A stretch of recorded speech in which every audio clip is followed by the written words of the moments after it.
গাছ বড় প্রেমময়, সুবিস্তৃত সকল শাখায় পাতায় পাতা দিয়ে রেখে দেয় সযত্নে জমাট শীতলতা।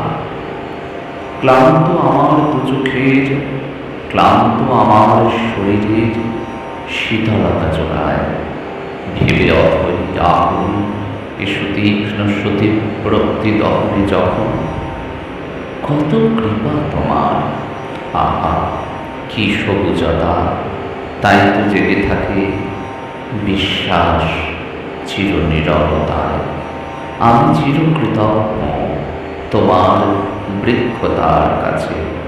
আঁখি জল রেখেছি তোমার পাদমূলে ছড়াবো, সার্থক নয়ন করে রাখবো। কি যে সাহস আর কি যে শক্তি জাগে! তুমি তো আছো গ্রীষ্মের প্রতিস্পর্ধী, বাঁচাবে নিঃশর্তে। আমাদেরও তো কেউ রয়েছে সংসারিতে জড়িয়ে ধরার যাত্রে ভালোবাসার। ওগো আমার চির সবুজ, ওগো আমার চিরজয়ী, আমার প্রাণের উৎস গাছ, ওগো আমার চির সবুজ।